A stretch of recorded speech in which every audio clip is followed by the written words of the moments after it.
میرے محترم بھائیوں بہنوں، بچوں بچیوں، بیٹوں بیٹیوں، دوستوں، اللہ نے جتنے مخلوق پیدا کی ہے اس میں صرف انسان کو امتحان کے لیے پیدا کیا ہے۔ خلق الموت والحیات لیبلوکم ایکم احسن عملا۔ ہم نے زندگی اور موت کا نظام چلایا تھا کہ دیکھیں کہ تم میں سب سے اچھا عمل کون کر کے اللہ کے پاس آتا ہے۔ انا جعلنا ما علی الارض زینۃ لہا لنبلوہم ایہم احسن عملا۔ ہم نے زمین کو خوبصورت بنایا تاکہ ہم دیکھیں کہ تم میں اچھا عمل کون کرتا ہے۔ ساری مخلوق انسان کے علاوہ پڑھی لکھی پیدا ہوتی ہے، انسان بالکل جاہل پیدا ہوتا ہے، اس کی اپنی کوئی زبان نہیں ہوتی، یہ جو ماں باپ سے سنتا ہے اس کو سیکھتا ہے اور بولتا ہے۔ پرندے ان کے نہ ماں مر جائے باپ مر جائے انڈے سے نکلے گا، وہ اپنی زبان بولے گا۔ تو اللہ نے انسان کو امتحان میں ڈالا اور اس کو فہدیناہ النجدین، زندگی کے دو راستے سکھائے۔ ایک ہے فمن شاء فلیکفر اور دوسرا ہے ومن شاء فلیؤمن۔ اللہ نے کہا چاہو تو نافرمان بن کے زندگی گزارو اور چاہو تو فرما بردار بن کے زندگی گزارو۔ انا ہدیناہ السبیل اما شاکرا و اما کفورا۔ ہم نے آپ کو راستہ دکھا دیا ہے، اب چاہو تو نیک بن کے چلو اور چاہو تو نافرمان بن کے چلو۔ پھر اس کا آخر اللہ تعالیٰ نے رکھا ہے ان یوم الفصل کان میقاتا۔ فیصلے کا دن قیامت مقرر ہو چکا ہے اور اس دن اللہ تعالیٰ فیصلہ فرمائے گا، نافرمانوں کے لیے الگ، فرما برداروں کے لیے الگ۔ نافرمان ناکام ہوں گے اور فرما بردار کامیاب ہوں گے۔ تو اس کے لیے پھر اللہ تعالیٰ نے 1,24,000 نبیوں کو بھیجا، سب سے آخر میں جناب رسول اللہ محمد بن عبداللہ صلی اللہ تعالیٰ علیہ وسلم عربی ہاشمی قریشی کو اللہ تعالیٰ نے آخری نبی بنا کر بھیجا۔ اب آپ کے بعد کوئی نبی نہیں۔ اللہ تعالیٰ نے آسمان سے کتابیں اتاری، چھوٹی بھی بڑی بھی، اور سب سے آخری کتاب اللہ تعالیٰ نے قرآن کو اتارا۔ تو یہ ساری کتابیں اور چھوٹی کتابیں یہ رمضان المبارک میں اللہ تعالیٰ نے اتاری۔ اللہ کی کیا حکمت ہے اس میں۔ یکم رمضان کو ابراہیم علیہ السلام پر کچھ چھوٹے کتابیں اتری، 2 رمضان کو موسیٰ علیہ السلام پر تورات اتری، اور 8 رمضان کو داؤد علیہ السلام پر زبور اتری، اور 12 رمضان کو عیسیٰ علیہ السلام پر، یا 18 رمضان کو عیسیٰ علیہ السلام پر انجیل اتری، جس کو آج بائبل کہتے ہیں، اور 21 رمضان کو جس کو لیلۃ القدر کہا جاتا ہے، غار حرا میں آپ پر قرآن اترا۔ لیکن پچھلی کتابوں کے اترنے اور اس کے اترنے میں فرق ہے۔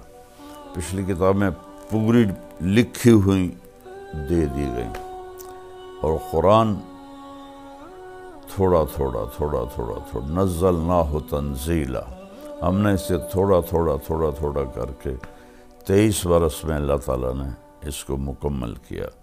اس کی پہلی آیت تھی اقرأ بسم ربک الذی خلق، خلق الانسان من علق، اور اس کی آخری آیت تھی واتقوا یوما ترجعون فیہ الی اللہ ثم توفی کل نفس بما کسبت۔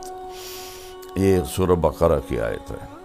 تو اللہ تعالیٰ نے قرآن کو عربی میں، اور جو پچھلی کتابیں تھیں ان کو عبرانی میں، پچھلی کتابیں تبدیل ہو گئیں، ان کے اپنے علماء نے تبدیل کر دیں، اور بائبل کی تو اصل لینگویج ہی نہیں ملتی، اس کی صرف ٹرانسلیشن ملتے ہیں، اور جو تورات ہے وہ بھی مکمل نہیں ہے، تھوڑی بہت اس کو زندہ کیا گیا ہے۔ قرآن ایک ایسی کتاب ہے جس کے بارے میں اللہ نے فرمایا انا نحن نزلنا الذکر وَإِنَّا لَهُ لَحَافِظُونَ، ہم نے اسے اتارا ہے اور ہم اس کی حفاظت کریں گے۔ پھر اللہ نے کہا اِنَّهُ لَقَوْلٌ فَصْلٌ، یہ فیصلہ کن قول ہے۔ پھر اللہ تعالیٰ نے اس کے بارے میں فرمایا لا ریب فیہ، اس میں کوئی شک نہیں ہے۔ پھر اللہ تعالیٰ نے فرمایا وَتَمَّتْ كَلِمَةُ رَبِّكَ صِدْقًا وَعَدْلًا لَا مُبَدِّلَ لِكَلِمَاتِهِ وَهُوَ السَّمِيعُ الْعَلِيمُ، اللہ تعالیٰ نے، تیرے رب نے اپنے کلام کو مکمل کر دیا، ہر طرح سے سچائی بھی کے ساتھ بھی اور عدل کے ساتھ بھی۔ اب دنیا کی کوئی طاقت اس کو بدل نہیں سکتی۔ دوسری جگہ فرمایا تفصیل الکتاب لا ریب فیہ، اس میں تفصیل سے تمہیں زندگی سمجھا دی گئی ہے اور اس میں کوئی شک نہیں۔ پھر ایک جگہ اللہ تعالیٰ نے فرمایا لا تبدیل لکلمات اللہ، یہ قرآن نہ تو خود بدلتا ہے اور لا مبدل، نہ کوئی اسے بدل سکتا ہے، یہ محفوظ ہے، جیسے ہمارے نبی پر اترا ویسے ہی اسی طرح یہ محفوظ ہے۔ عربوں کے مختلف لہجے تھے تو اس لحاظ سے اس میں بعض الفاظ دوسرے جگہ دوسری جو لہجہ ہے اس کی وجہ سے الگ ہے، لیکن ان میں معنی میں کوئی فرق نہیں۔ ارأیت الذی یکذب بالدین، میں افریقہ گیا، وہاں پڑھتے ہیں ارأیت الذی یکذب بالدین، ہم پڑھتے ہیں حمالۃ الحطب، وہ پڑھتے ہیں حمالۃ الحطب۔ تو اس طرح کے معنی میں کوئی فرق نہیں، ادائیگی میں فرق ہے عرب کے لہجے کی وجہ سے۔ یہ وہ کتاب ہے جس کا دعویٰ ہے ذالک الکتاب لا ریب فیہ، یہ وہ کتاب ہے جس میں کوئی شک نہیں۔ پھر اس کا دعویٰ ہے ان ھذا القرآن یہدی للتی ہی اقوم، صرف قرآن ہی ایک کتاب ہے اب جو سیدھے راستے کی رہنمائی کرتی ہے، باقی کتابیں تبدیل ہو گئی ہیں۔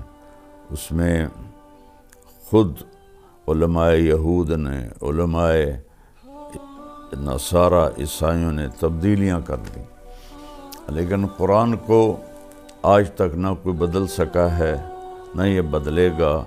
قیامت کے قریب اس کو اٹھا لیا جائے گا۔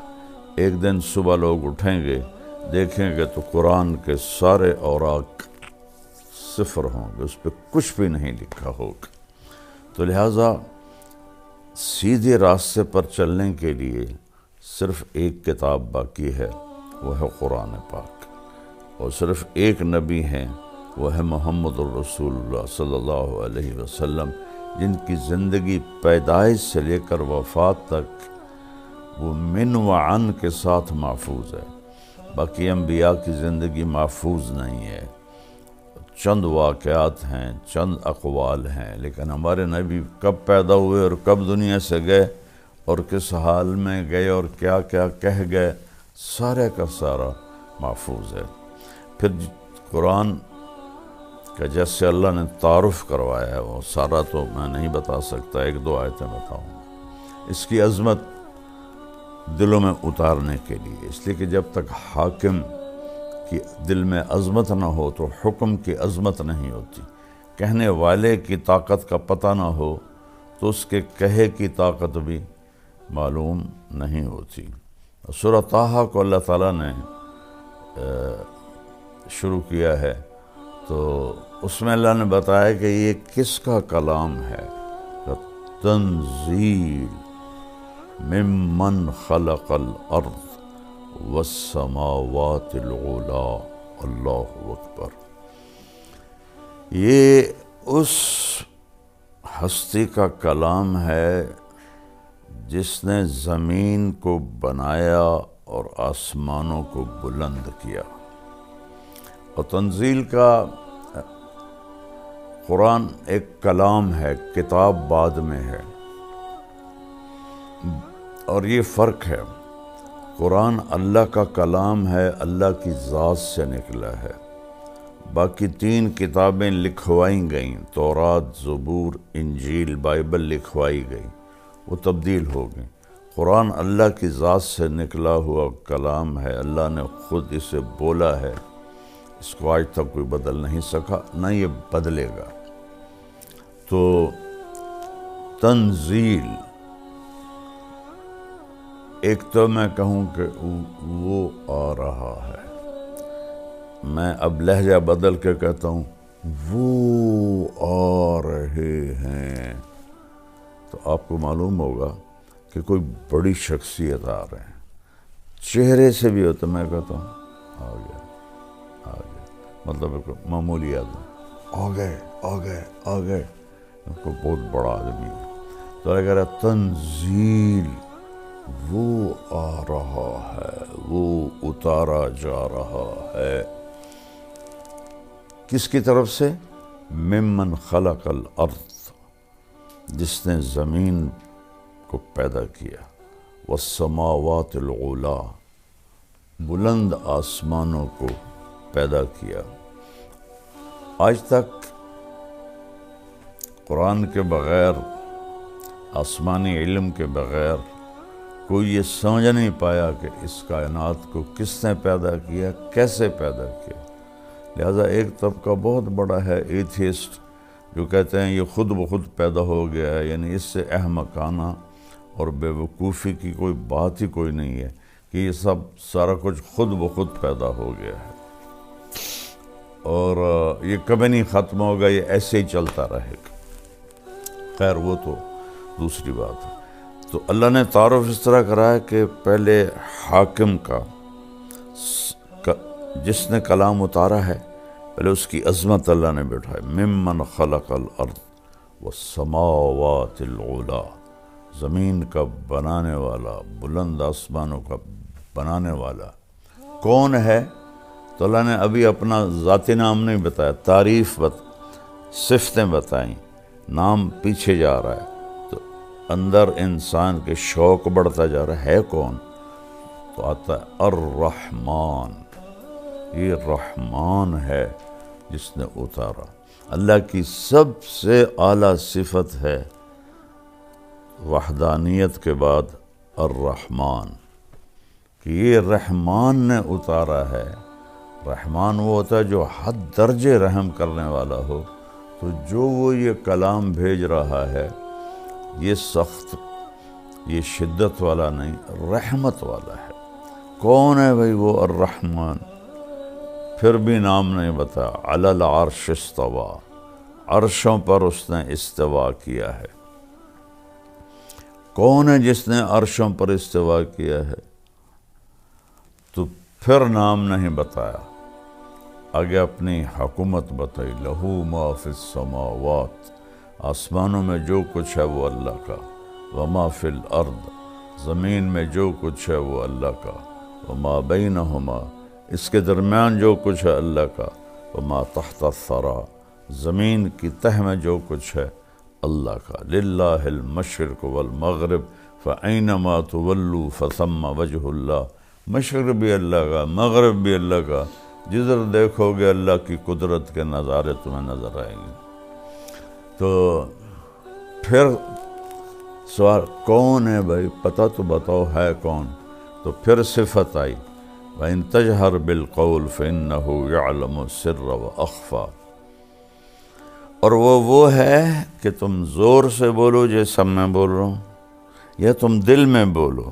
دل میں جیسے آپ دیکھیں میں نے ہونٹ بند کر لیے، میں کچھ بولا ہوں، اسے میرے کانوں نے نہیں سنا، فیل کیا ہے، محسوس کیا ہے. تو اللہ کہتا ہے کہ اگر تم وہ ہو کہ ساری کائنات کے انسان، مرد، عورت، جنات زور سے بولو یا دل میں بولو، وہ تمہارے اونچی بولنے کو بھی سنتا ہے اور تمہارے دل میں جو خیال اٹھ رہے ہیں ان کو بھی سنتا ہے۔ یہ اپنی ہیبت بٹھائی، چونکہ کہنے والے کو آپ نہیں جانتے، اس کے کہے کو بھی نہیں جانیں گے۔ آج قرآن پہ عمل کیوں نہیں ہے؟ کیوں؟ اللہ کو لوگ جانتے ہی نہیں، اللہ کا سیدھا نام بھی لینا نہیں آتا، خدا کہتے رہتے ہیں، خدا کہتے رہتے ہیں۔ اب آیا اللہ کا نام، اب میں پیچھے سے پڑھتا ہوں۔ تنزیل ممن خلق الارض والسماوات العلی الرحمن علی العرش استوى له ما في السماوات وما في الارض وما بينهما وما تحت الثرى وان تجهر بالقول فانه يعلم السر واخفى۔ اتنی لمبی اپنی ہیبت، قدرت، طاقت بیان کی، اور انسانی شوق بڑھ گیا، یار بتاؤ تو صحیح ہے کون؟ تو اب آیا اللہ۔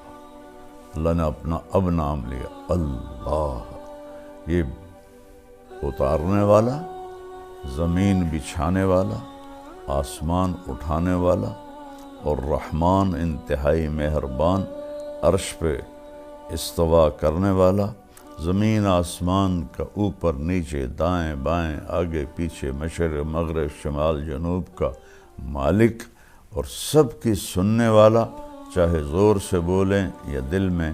کون ہے بھائی؟ اب تو بتاؤ، دل دھڑک رہا ہے، کہتے ہیں وہ اللہ ہے۔ اللہ، اللہ کیسا ہے؟ لا الہ الا ہو، اس کے سوا کوئی عبادت کے قابل نہیں، اس کے سوا کوئی مدد کے قابل نہیں، اس کے سوا کوئی دینے والا نہیں، اس کے سوا کوئی مارنے والا نہیں، اس کے سوا کوئی زندگی دینے والا نہیں۔ تو کیسا ہے وہ؟ لا الہ الا ہو، وہ ایک اکیلا ہے، اس کا کوئی شریک نہیں، اس کے کوئی مد مقابل نہیں۔ الملک لا شریک لہ، الفرد لا ند لہ، تنہا ہے، اس کی مثل کوئی نہیں۔ العلج لا سمیع لہ، بلند ہے، اس کا ہمسر کوئی نہیں۔ الاول بلا بدایہ، اس کی وہ سب سے پہلے ہے، اس کی ابتدا کوئی نہیں۔ بالآخر بلا نہایہ، وہ سب سے آخر ہے، اس کی انتہا کوئی نہیں۔ قدیم بلا ابتدا و دائم بلا انتہا، ہمیشہ سے ہے ابتدا کے بغیر، ہمیشہ رہے گا اینڈ کے بغیر۔ تو اور کوئی ہے اس کی صفات جیسا نہیں؟ لہ الاسماء الحسنی، تمام خوبصورت صفات اس ایک اللہ کی ہیں۔ تو اس طرح اللہ نے قرآن کا تعارف کرایا کہ یہ تمہارے رب کا کلام ہے۔ امت نے چھوڑ دیا تو ذلت کی پستیوں میں گر گئے۔ پھر میں دو جگہ اور آپ کو بتاتا ہوں کہ اللہ تعالیٰ فرماتے ہیں، یا ایھا الناس قد جاءتکم موعظۃ من ربکم وشفاء لما فی الصدور وہدی ورحمۃ للمؤمنین۔ یہ اللہ نے قرآن کا فائدہ بتایا۔ یہ کیا ہے؟ تمہارے پاس یا ایھا الناس کہا، یا الذین آمنوا نہیں کہا، صرف مسلمانوں کو نہیں کہا، بلکہ اس قرآن کے بعد پوری دنیا کے لیے اب ایک ہی کتاب ہے، وہ قرآن ہے۔ باقی کتابیں ویسے ہی بدلی ہوئی ہیں، ان میں ویسے ہی کتنے مذاہب ہیں جن میں بت پرستی آ گئی ہے۔ اپنے ہاتھوں سے، کمال نادانی کی بات ہے، اپنے ہاتھوں سے ایک بناتے ہیں، پہلے پتھر سے بناتے تھے، اب پلاسٹک سے بناتے ہیں، پھر اسی کے آگے ہاتھ جوڑ کے کھڑے ہو کر اس سے مانگ رہے ہوتے ہیں۔ بھلا اس سے زیادہ نادانی کی کوئی بات ہو سکتی ہے؟ ہاتھوں سے بنی ہوئی چیز کی پوجا شروع کر دینا۔ اللہ کے نبی کے دور میں بنو حنیفہ تھے، تو وہ یہ ادھر نجد میں رہتے تھے، ریاض کی طرف۔ تو ان کے ایک سال کھجوریں بہت زیادہ ہوئیں، تو انہوں نے نا فالتو کھجوروں کا بت بنا دیا، اور ایک سال تک اس کی پوجا کرتے رہے۔ اگلے سال خشک سالی ہوئی اور پھل تھوڑا آیا تو اسی خدا کو توڑ تاڑ کے تقسیم کر کے کھا گئے۔ یہ انسانی عقل تھی، اس وقت بھی تھی، اب بھی یہی حال ہے۔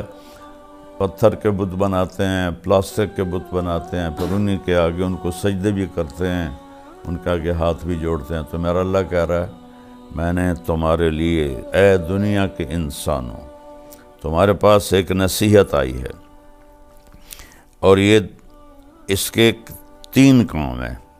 شفاء لما فی الصدور، دل کے اندر کی بیماریوں کو صرف قرآن شفا دے سکتا ہے۔ دل کی سب سے بڑی بیماری کیا ہے؟ شرک، اللہ کا شریک ٹھہرانا۔ اللہ بھی ہے اور اللہ کے ساتھ کئی بھگوان بھی ہیں، کئی دیوتا ہیں، کئی دیویاں ہیں۔ تو اللہ تعالیٰ نے کہا کہ نہ، یہ جو شرک ہے قرآن اس کو دھوتا ہے۔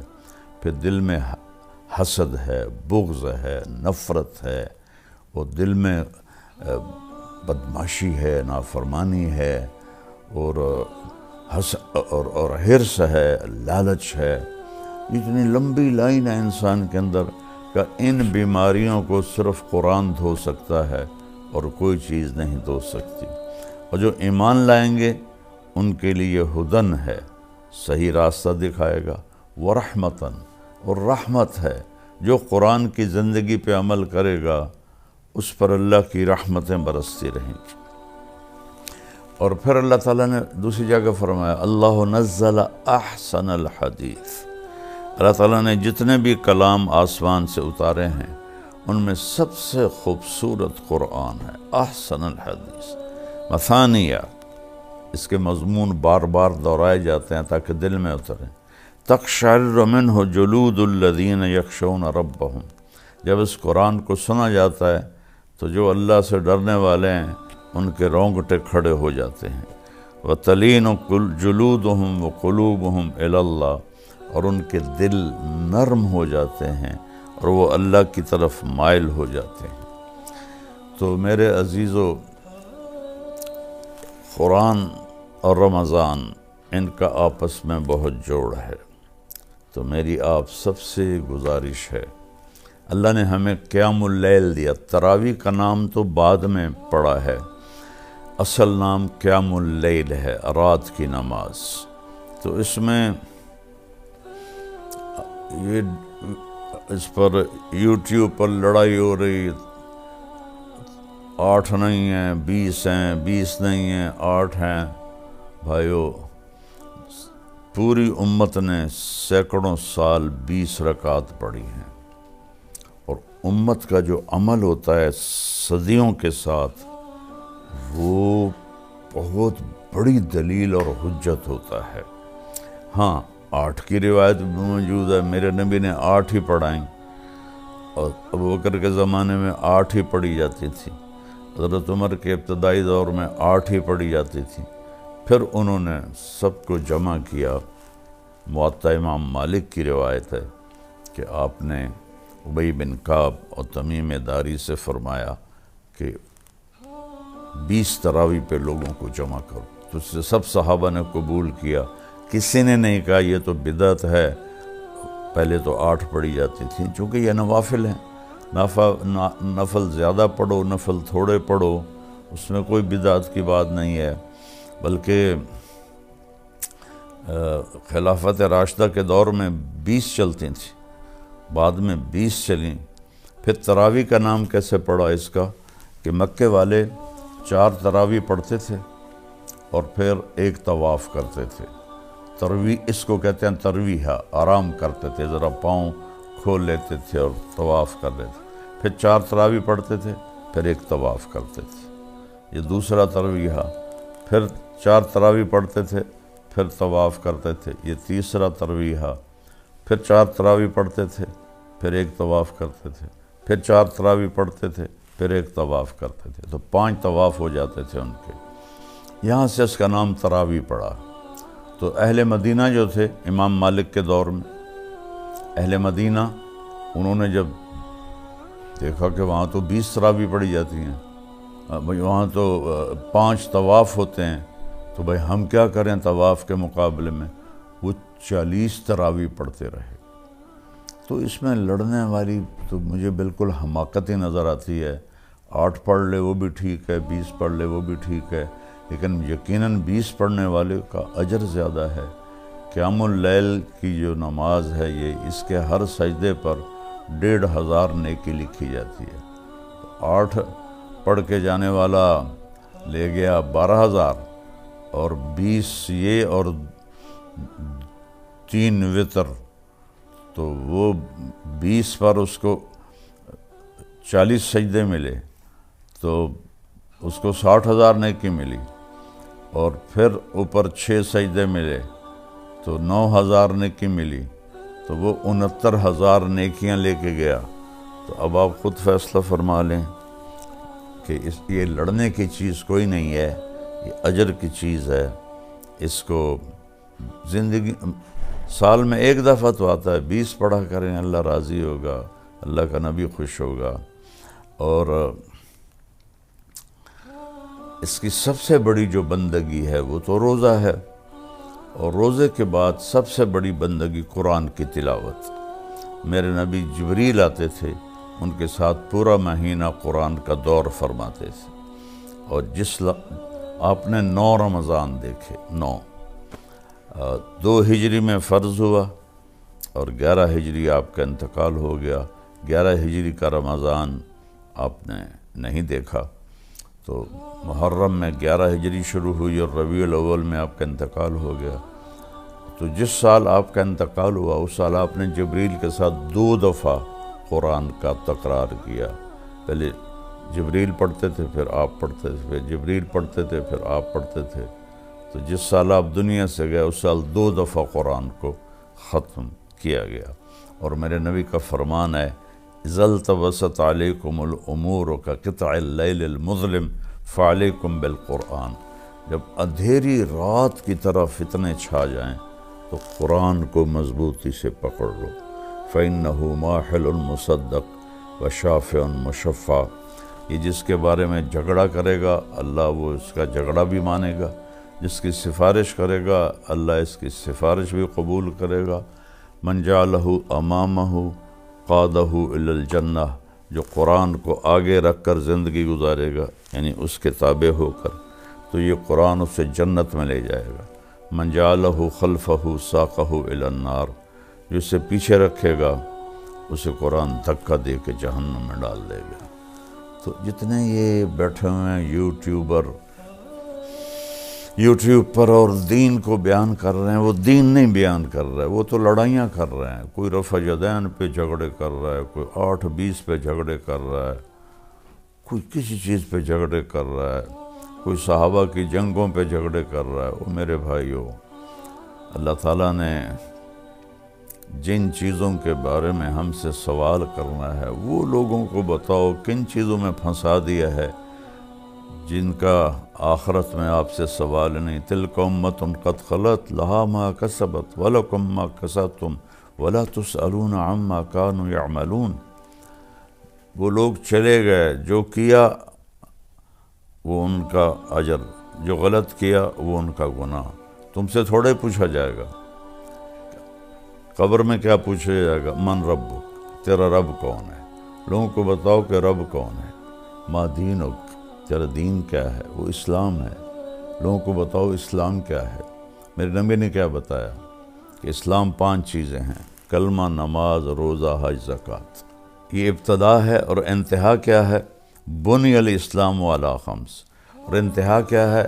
انما بعثت لاتمم مکارم الاخلاق، میں تمہارے اخلاق کو مکمل کرنے آیا ہوں۔ اور جتنے یہ یوٹیوب پر، میں تو بہت کم سنتا ہوں جو کہ میرے سر میں درد رہتا ہے، لیکن تھوڑا بہت جب کبھی سنتا ہوں تو اتنے اخلاق سے گری ہوئی گفتگو ہوتی ہے، اتنی اخلاق سے گری ہوئی گفتگو ہوتی ہے کہ رونا آتا ہے۔ لگتا ہے ان لوگوں نے کبھی سیرت پڑھی کوئی نہیں کہ میرے نبی کس طرح، کیسے انہوں نے لوگوں کے ساتھ معاملہ کیا اخلاق کا۔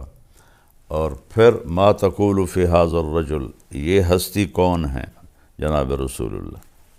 تو اپنے نبی کی زندگی بتاؤ۔ تو یہ سوال ہیں جو ہم سے پوچھے جائیں گے۔ پھر قیامت کے دن لا تزال قدم عبد حتی یسأل عن اربع، زمین انسان کے پاؤں کو پکڑ لے گی جب تک چند سوال نہ ہوں، ان عمرہ فیما افنا ہو، بتاؤ میرے بندے زندگی کہاں خرچ کی، ان شبابہ فیما ابلا ہو، جوانی کہاں کیسے گزاری، ان علمہ ما عمل بہ، علم کے بارے میں پوچھا جائے گا کیا عمل کیا، ان مالہ من این اکتسب وفیما انفق، پیسہ کہاں سے کمایا کہاں خرچ کیا۔ یہ سوال ہیں، یہ لوگوں کے اندر ان کو ابھارو، کن چیزوں پہ لڑ رہے ہو۔ پھر ایک دوسرے پر اعتراض ہوتا ہے تو وہ اس کا جواب دیتا ہے، پھر وہ اس کا جواب دیتا ہے، وہ اس کا جواب دیتا ہے۔ کیا تم اس لیے بیٹھے ہو کہ لوگوں کو کی زندگی برباد کرو، ان کا وقت ضائع کرو؟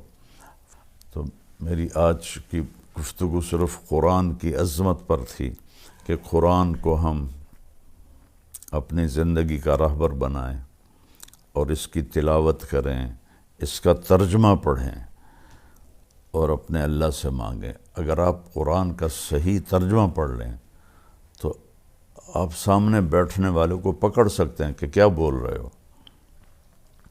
تو میری گزارش ہے تراویح کا اہتمام کریں، لوگوں کو سحری کھلائیں، لوگوں کو افطاری کروائیں، تو اللہ تعالیٰ خوش ہوگا ماشاءاللہ۔ ایک آدمی کو ایک گھونٹ لسی پلا دو تو اس کے روزے کا پورا اجر آپ کو بھی ملے گا اور اس کو بھی ملے گا۔ تو بہت لوگ ہیں ماشاءاللہ دسترخوان چلاتے ہیں، اللہ ان کو بہت جزائے خیر دے۔ کئی ہمارے بھائی بہن ہیں جن کے دسترخوان حرمین میں چلتے ہیں، اللہ نے اس کی بہت اعلیٰ جزا عطا فرمائے۔